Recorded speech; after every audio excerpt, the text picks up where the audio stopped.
Jadi kalau lihat dari sini sih, perlambatan ekonomi kita di sepanjang mungkin 8 bulan pertama tahun ini bukan karena global saja. Mungkin bukan karena global, mungkin karena salah urus di dalam yang sudah kita perbaiki ya.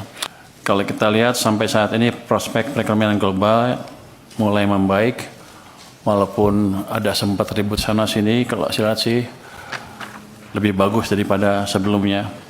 Tensi di Amerika Serikat dan Tiongkok mulai mereda. The Fed juga sudah menurunkan Federal Funds Rate untuk kedua kalinya tahun ini.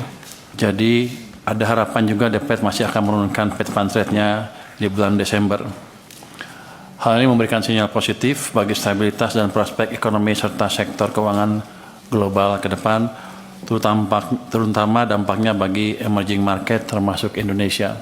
Dengan berbagai perkembangan positif di global, ekonomi diharapkan semakin membaik ke depannya. Kalau kita lihat harga komoditas masih bergerak fluktuatif. Batu bara, minyak dan nikel, dan melemahnya harga nikel secara year on year ini mempengaruhi kondisi pendapatan kita. Secara month on month batu bara menguat menjadi sekitar $109,5 per ton seiring tingginya permintaan negara importir utama. Minyak Brent naik tipis secara month on month namun masih melemah secara year on year. Saat ini harga minyak berada di sekitar $63,6 per barel akibat risiko geopolitik dan surplus produksi OPEC+. Menurut penurunan kinerja batubara dan nikel menjadi tantangan bagi sisi penerimaan fiskal. Sementara penurunan harga minyak meredam tekanan belanja APBN untuk subsidi dan kompensasi. Sementara itu, tembaga dan CPO dalam tren menguat secara year on year. Penguatan harga tembaga didorong kekhawatiran pengetatan supply dan berakhirnya government shutdown di Amerika Serikat. Ini memberikan dampak positif bagi penerimaan negara.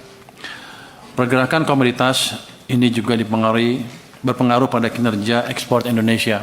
Pada periode Januari hingga September 2025, surplus neraca perdagangan Indonesia masih terjaga dengan nilai kumulatif $33,48 miliar Amerika Serikat, tumbuh sekitar 50,9% year on year dengan surplus bulanan $4,34 miliar AS.